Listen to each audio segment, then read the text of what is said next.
Hello, we are here to speak about the art of resilience. And I'm here with Nicoline van der Pa and Simon Broad, who are going to share with us really a remarkable method. I'm really interested to learn more about it. And we're going to have a bit of an exercise as well and answer a few questions at the end. So Nicoline and Simon, it's over to you. Thank you very much, Chris, for inviting us to this forum and to present the art of resilience.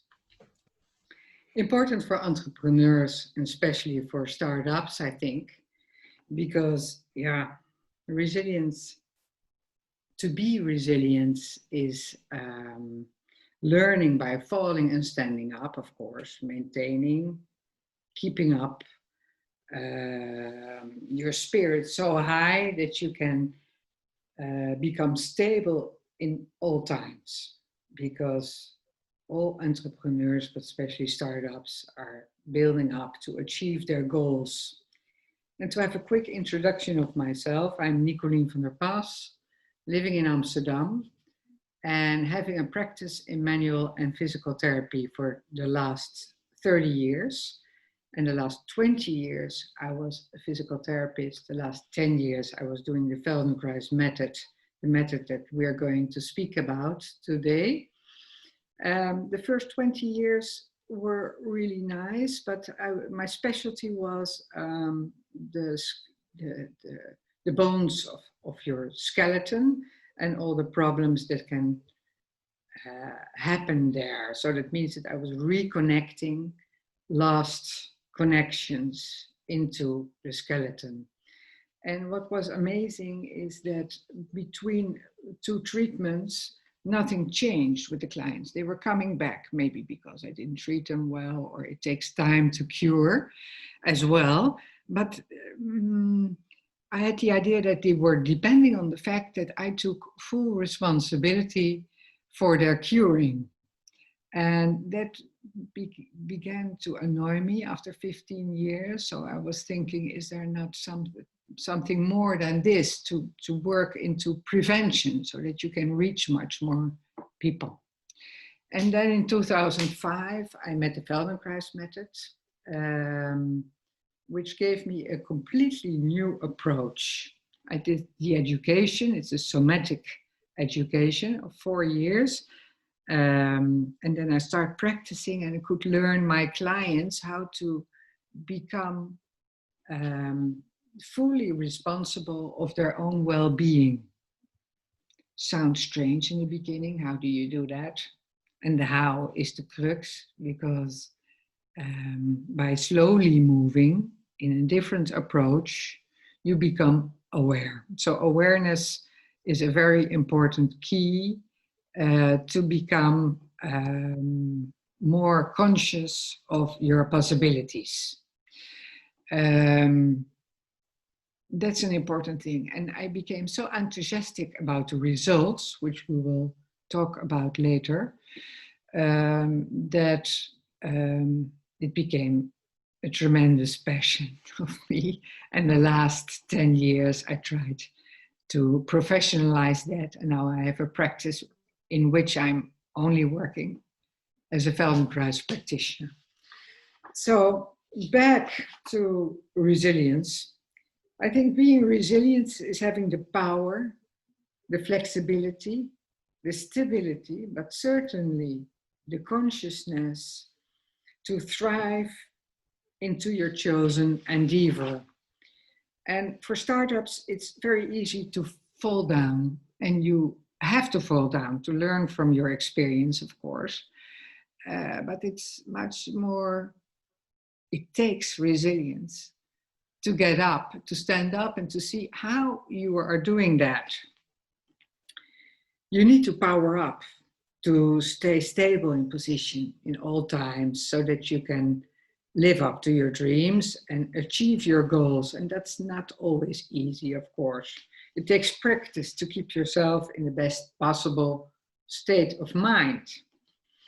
And then I'm back with the Feldenkrais Method, and I think that it can help you tremendously to increase your potential by becoming aware. how, I'm repeating it, how you're moving. Not that you're moving or being always clear in the fact that you can count on your body. Because that's not the case when you're having stress or have to build up a practice with a lot of different clients who need different approaches to understand them and to stay for yourself at all times in a good condition. To say something about the tools, it's a somatic education, and we're going to explore something of that a little bit later on. You see here the essential tools already in front of you. It's very important that you move with attention, and with attention into your body, with subtlety. And I'm giving you a lot of variation in the way you can move. And it's important that every movement or pattern that I'm asking, that you do it slow, so slow that you can follow how you're moving. And then you have, of course, flexible goals. It's not reasonable to have a goal where you can say, well, I have black hair, now I want to have white hair, or I cannot move, I cannot turn to the right, so I want to turn completely to the right. But you have flexible goals. And then the most important thing is, of course, that that you become much more aware of what you're doing. And that makes that you're going to become present in the moment. And then imagination is an important one. That's why the method has no contraindication, because if you cannot move, you can imagine the things that are asked from you. And then they're going to live their own lives, and you will see that you can move much better then. The results are that you become, what I said already, much more present and aware in the here and now. You will move much more effectively, with more ease, and you get a broader change of variation in how you want to move. You don't know it yet. It's a learning process. It's really a method of learning by doing, but the result can be very quickly. And you will have a better posture, of course, and self-consciousness. And last but not least, your self-image will improve. It's always nice, of course. The most important thing is that we are creating flexible brains, and the result is also a flexible body. And that's, of course, the interesting part. Well, having seen all those tools, I think I didn't forget anything.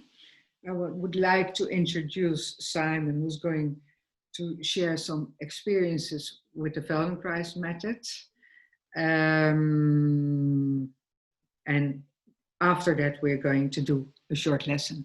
Thank you. Thank you, Nicoline. So my name is Simon Broad.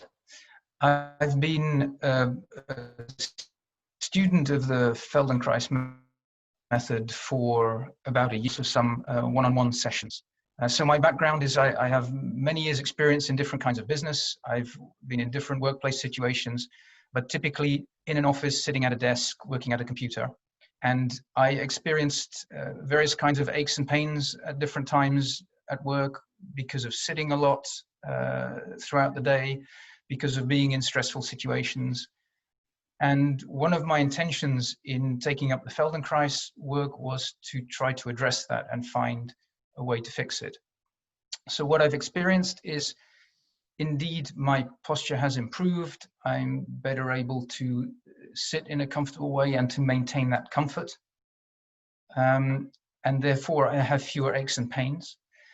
What I've also noticed is, going back to what Nicoline was said about we're trying to make a flexible brain, I've noticed that my ability to focus has improved. So I'm more present in my work and in the conversations that I have throughout the day. And I also have noticed that I am better able to be aware of my emotions, and stay calm in stressful situations in a new way.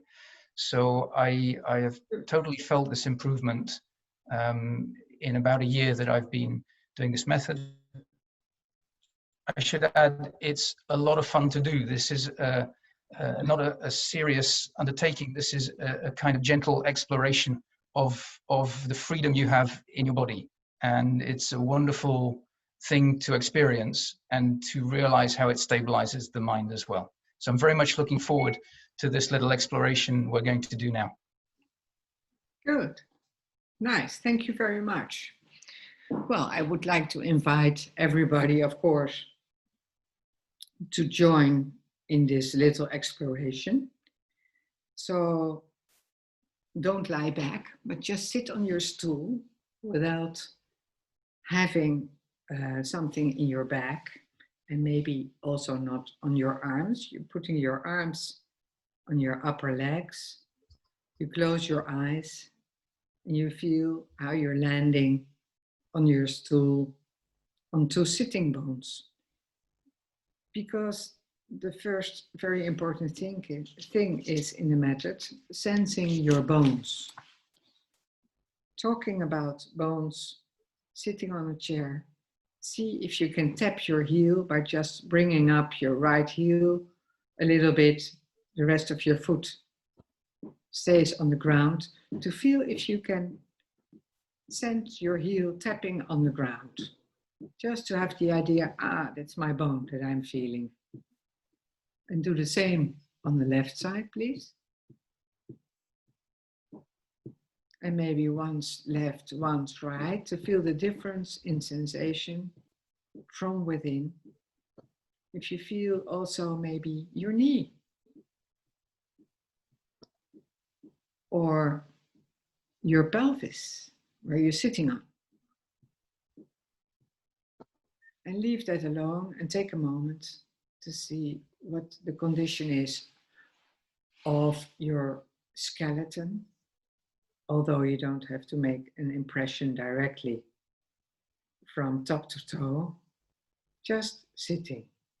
Are you sitting a little bit more to the right or to the left, or is your orientation of your weight exactly in the middle?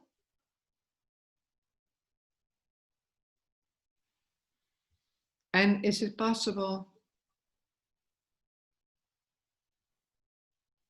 to breathe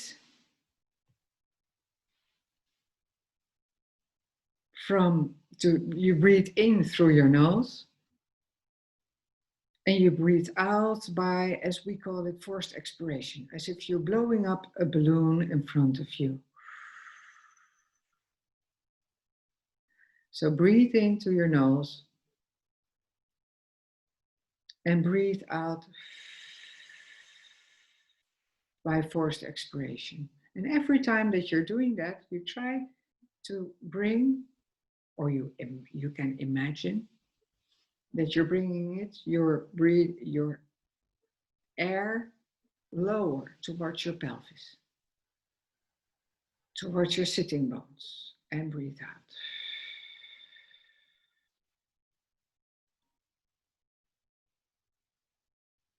And you will see that every time that you're doing this, if you're exercising it at home, you can take a little bit more time of it,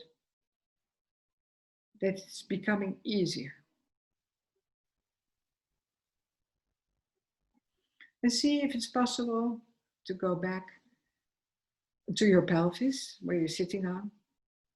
And in the middle of that, there is your tailbone. You cannot feel it because you're sitting on both of your buttocks. But see if you can make a walk through the interior of your vertebral column, so to speak. And if you can do a scan of if you feel the vertebrae going up in certain rounds, extension and flexion, while you're sitting straight.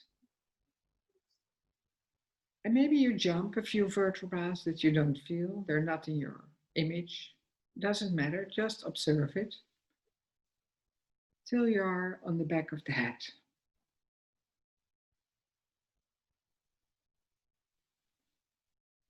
And when you are by the head, see what the orientation is of your head. Is it standing in front of your body or on your body? Does it make a difference if you have your eyes closed or open, if you're exploring the position of your head and moving it a little bit backwards and forwards?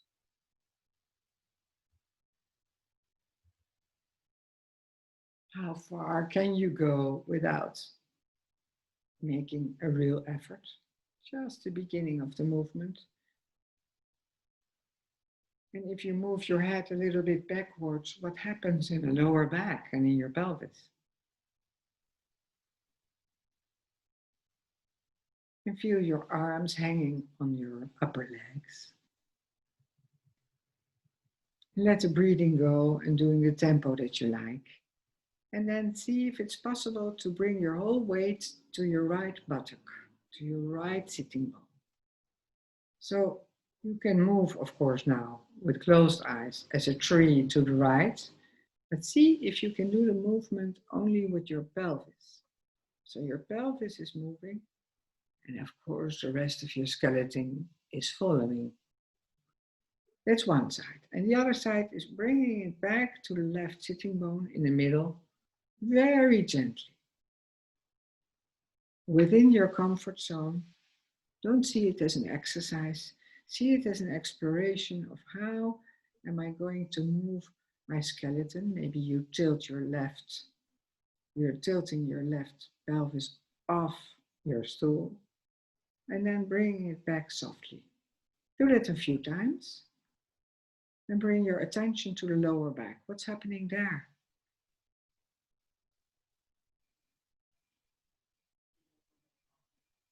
What's happening to your whole weight, maybe to your right foot?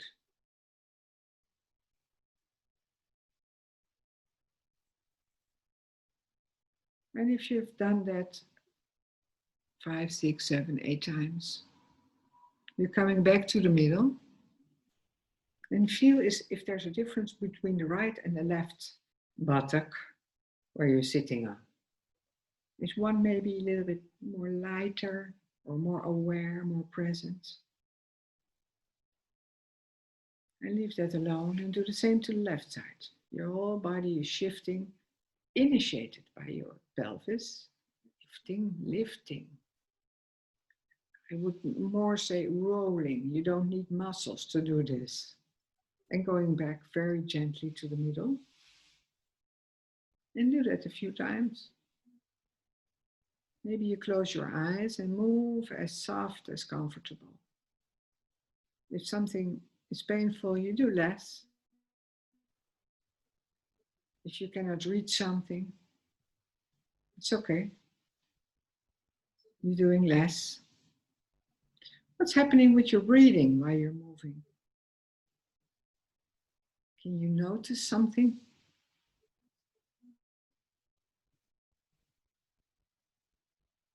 And come back very slowly to the middle and feel if your pelvis, if you're sitting more clear. That's the idea.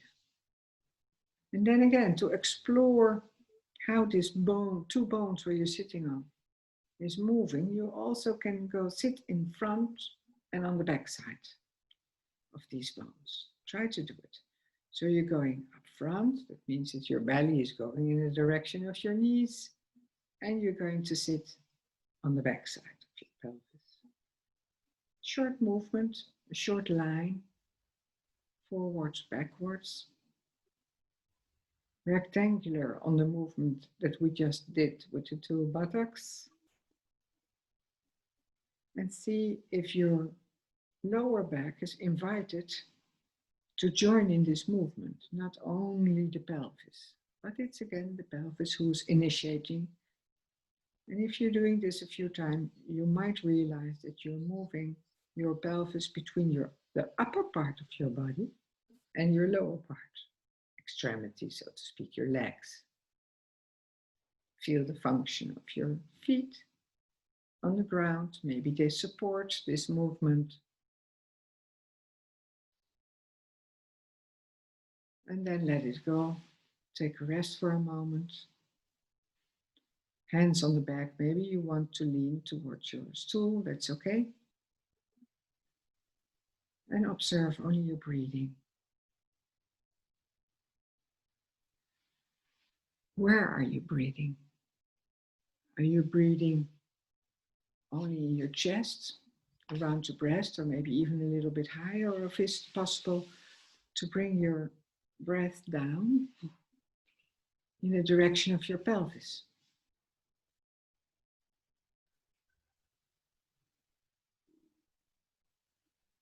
And become more aware of the existence of a pelvis and the basis and most important part of the body, certainly in this position. For desktop workers, the most and the only stable bone in the body where the rest of your vertebral column is relying on. And come then back to active sitting on your sitting bone.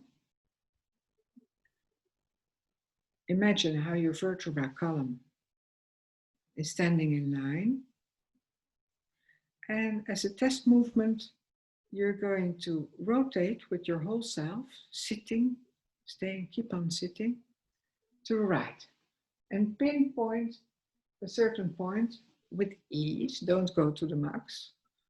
On the wall or wherever you are, on something you can see with your eyes. See how far you can go and how far you can rotate up your vertebral column.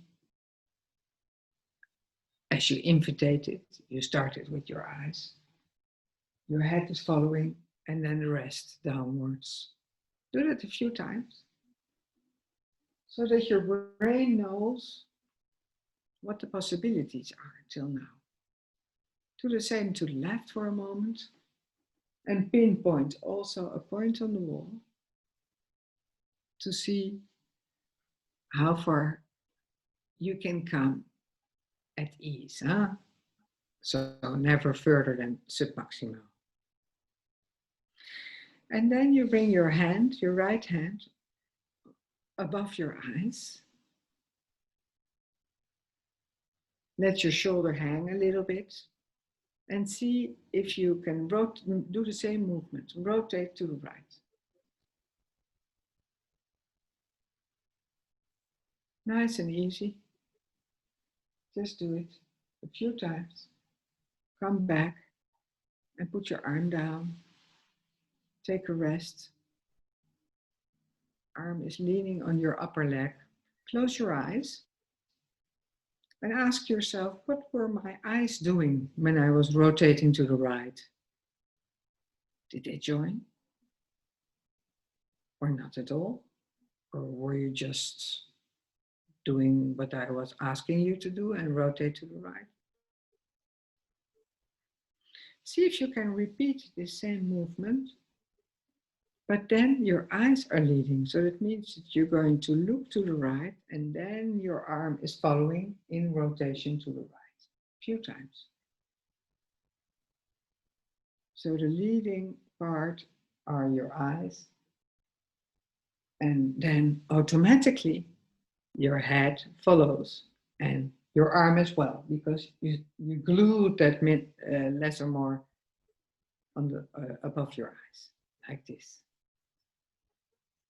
And also the way back, your eyes are going back to the middle and then your head is following. Your eyes are going to the right. And the rest is following. 4 or 5 times. And relax. Are you still breathing?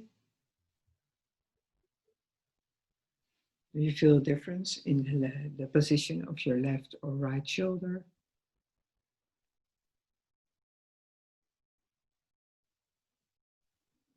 And then when you're ready, you close your eyes, you bring your hand again on your head,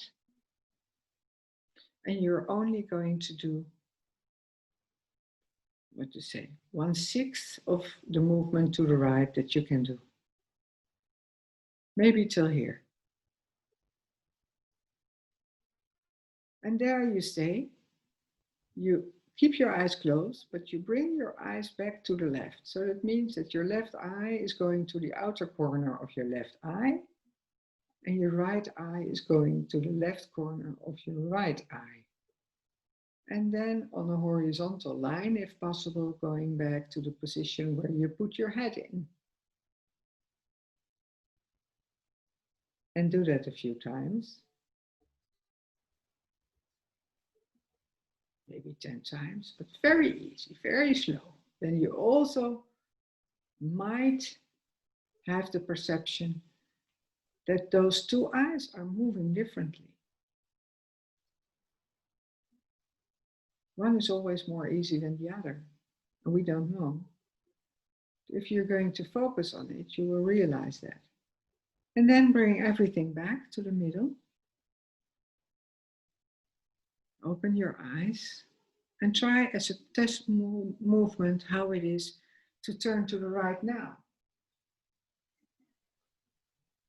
Is that surprisingly? Does it give more ease? You have the idea that you are lighter maybe.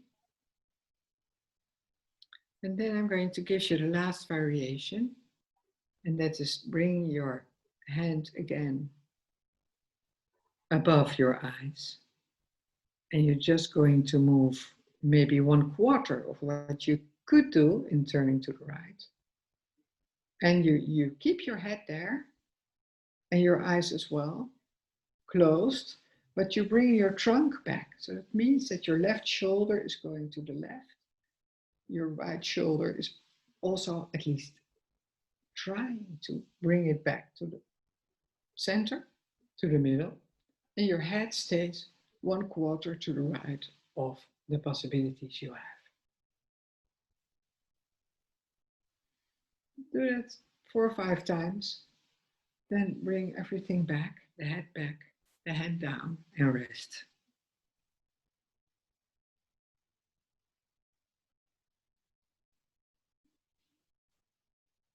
Very good. Take a rest as well. The nervous system needs rest to adapt to new moving variation of movement.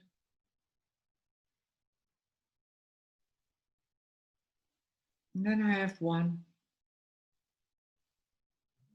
which is in the same position. You bring your hand on your head. You bring it a little bit to the right. You close your eyes. And your left shoulder is going to the back simultaneously with the eyes who are going to the right.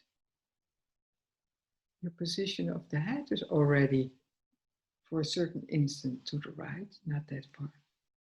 And now you can explore if you can go with your eyes in the horizontal line a little bit more to the right. And your left shoulder to the back. And if it's strange or difficult to imagine what you should do, you could also have the idea that with your eyes, you're going to make a much broader line in front of you, maybe at the end of the room, and to look to the right there with closed eyes. Imagine that.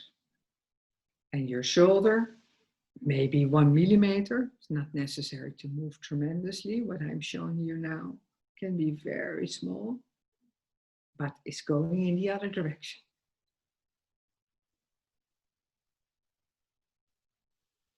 And then you bring everything back to the middle.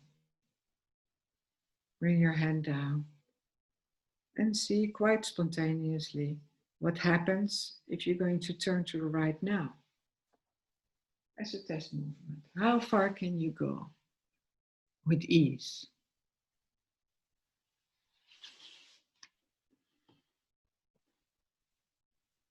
Can you feel from within that you might be lighter a little bit? Okay. And please stand up and walk a little bit around your room or in the space where you are now. Quite important to see how the orientation of your head is. And if it's easy, if you turn through the right, does it go more easy than turning to the left if you have to turn in your room to go the other way?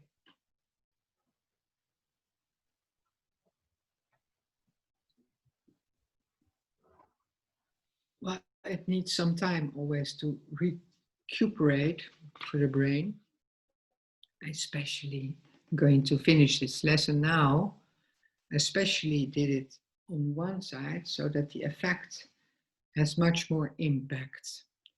In a regular lesson, which takes a little bit more than 3/4 of an hour or 1 hour, you always do both sides. But the body is so clever that within now and an hour, the other side will do his job and you don't feel unstable anymore or wobbly or whatever.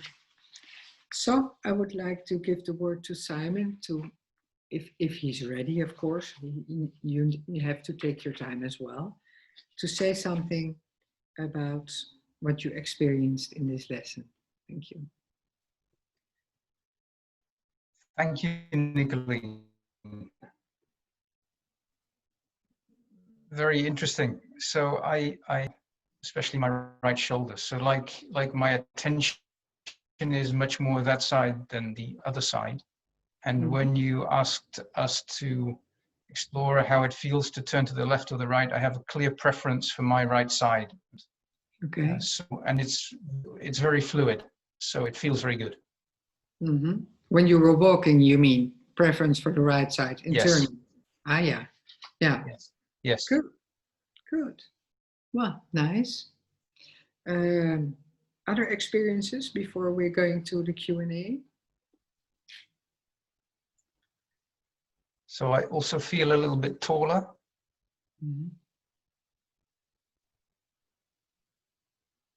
Are you more aware of your vertebral column, for example? Could you follow it all, or are there some?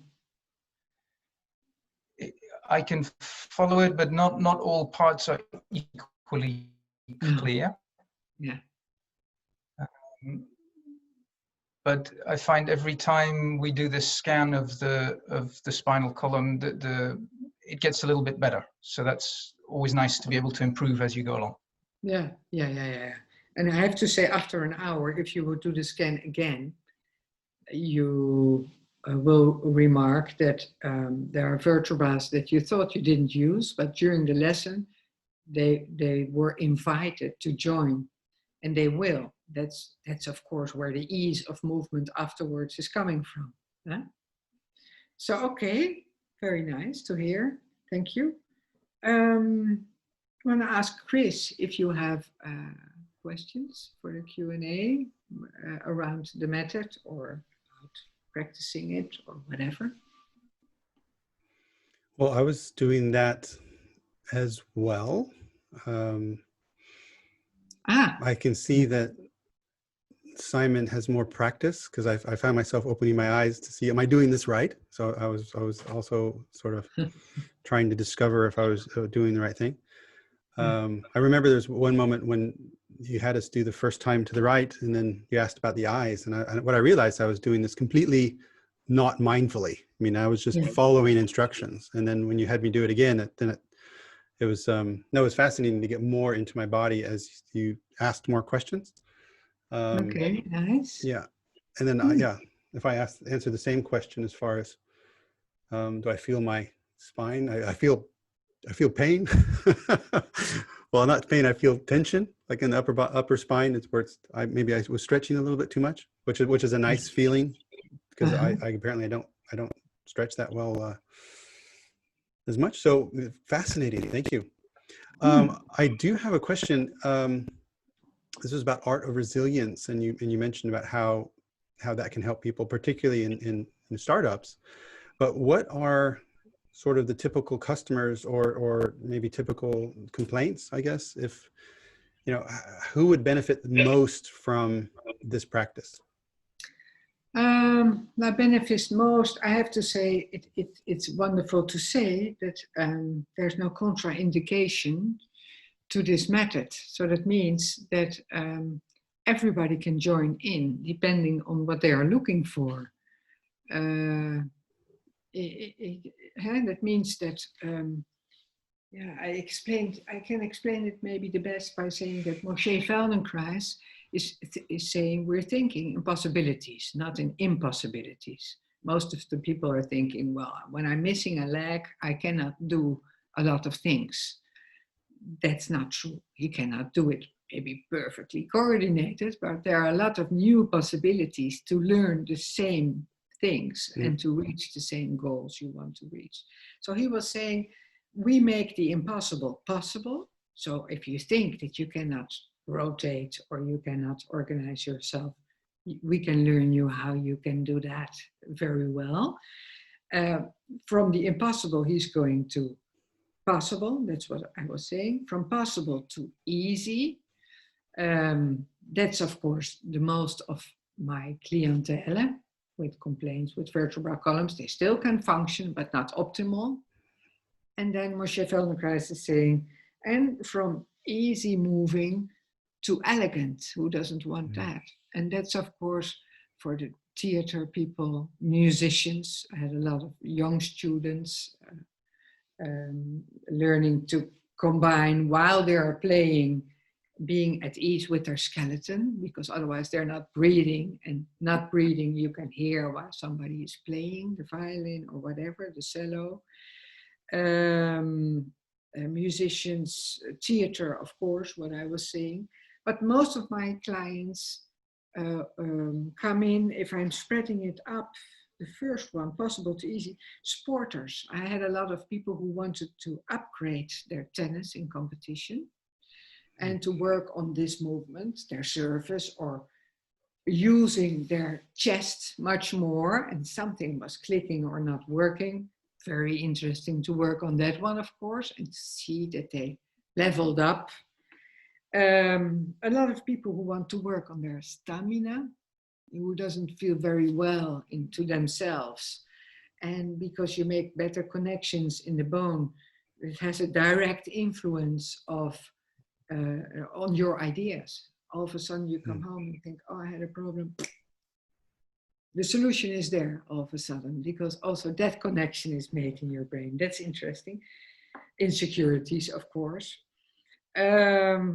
A lot of ordinary complaints, but also very serious ones, like herniation. I had 2 clients already not so long ago who had a herniation where it was really necessary to operate to get rid of the pain and could move again in a normal way, but they didn't dare to. They didn't want to take the risk. And it took me 4 months, but I did it to move so slowly that the whole herniation could resorb, and working on the quality of movement without problems afterwards. So that's, of course, wonderful.